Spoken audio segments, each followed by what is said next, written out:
Daisy.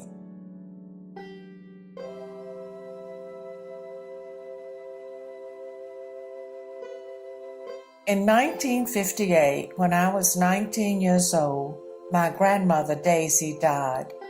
Now, at age 69, I think of her every day. Talk about class. Daisy was class.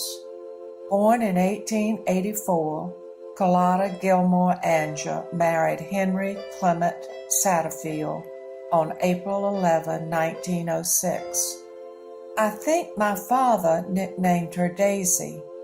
All ages called her Daisy. With black hair, a prominent nose, shapely legs, and corseted torso, she attracted people like Southern accents attract listeners. She was a member of the class of 1905 at Greensboro College, one of the first Southern colleges in America for women. Daisy's picture is on our refrigerator with 8 of her classmates. They're posed sitting in and under a tree, wearing long skirts with white blouses, with their hair arranged in smooth pompadours. Daisy is perched on a limb, and one of the young girls wears all black with a satellite hat tilted to the left side of her head. The picture is a forecast of fortunate girls enjoying fortunate circumstances. Years later, a dark thread wove itself into her life. Daisy's elder son, all ego with no foundation, and all personality with no substance, smothered the young brother with his strong personality and ego. He ruined an honorable business and sent the younger brother on a path to a nervous breakdown, depression, and alcoholism. I loved the younger brother and always distrusted the elder. I expect that Daisy denied much of it, but I suspect that she compartmentalized much of her life. If so, she placed me in a safe compartment, and I am grateful. Her husband, Clem, died in 1943. I was 4 years old. All my life, I have been assured that my memories of my grandfather are only from photographs, but I'm not so sure about that. I claim myself as his namesake every chance I have. I have a letter he wrote to his middle child, my mother, Queenie, shortly after she married. It's a newsy account of his business, her brothers, and how much he misses her and thinks of her. Queenie once told me that when she married in 1933, her father placed a standing order at a florist in Paterson, New Jersey, so that she could have fresh flowers in her small, newlywed apartment whenever she wanted. Oh, I know him. Daisy continued to live in their home at 1407 West Pettigrew Street in Durham, North Carolina, for 15 years after his death. The home, now owned by Duke University as a Center for Documentary Studies, is a vital part of my story. If it is possible to love a house, I have loved 3. 102 Virginia Avenue in Roxborough, North Carolina, 373 Glen Circle in Decatur, Georgia, and 1407 West Pettigrew Street in Durham, North Carolina. The Satterfield home was large, with a winding driveway through the yard, heavy with trees. There was a wraparound porch, and the first floor had a dining room, 2 parlors, a library, wide hall, kitchen, and a butler's pantry used as a breakfast room. The second floor had the same wide hall and 5 bedrooms, and the attic had 4 rooms, furnished as bedrooms and storage rooms. I was never afraid in that house. Even when as a young child, I climbed the steps alone to bed. I could find my way in the dark in that house today. I never remember being reprimanded in that house for touching breakables or for constantly braiding the lampshade fringe of a Tiffany-style lamp on her library table. And I never remember being sent outside of that house so that the grown-ups could talk. Daisy pulled out all the stops for parties and family celebrations. Christmas and Thanksgiving dinners were at night around a table that held polished silver, heavily embroidered linen, finger bowls, flowers, and fragile crystal. Children were given their place at the same table with the same settings, and I never remember anything being broken. She knew how to offer her things to her family naturally and without intimidation. She knew how to let her butler Lodge and her maid Floyd play their roles without her giving orders and without this granddaughter learning a sense of entitlement. Her hospitality was unique. It sparkled.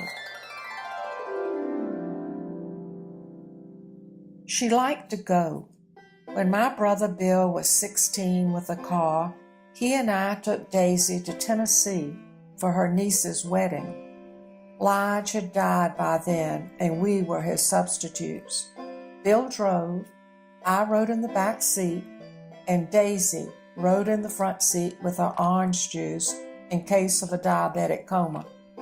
The small Plymouth was a far cry from her former limousine, but she couldn't have been happier. She had complete confidence in a 16-year-old driver and a 12-year-old passenger who had no idea what a diabetic coma was. On that trip, we spent the night at the Hotel Roanoke, and I remarked, "The champagne corks in the dining room sound like a good thing to me." She threw back her head laughing. "They probably are." She never served alcohol, and this was the only time that I remember her mentioning it.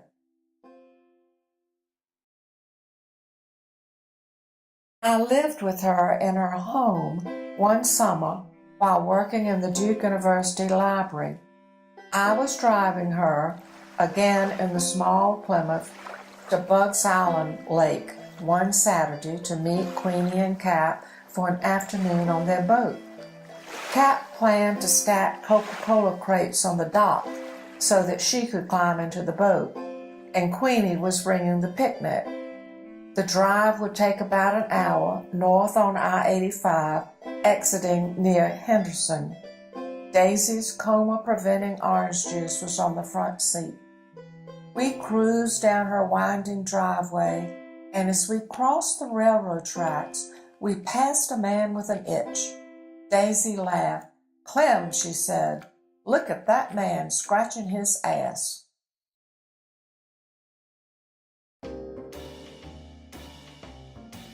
One night I opened the drawer to the bedside table in the front bedroom where I slept, and there were 15 movie star and tabloid magazines. I teased her, and she laughed then too.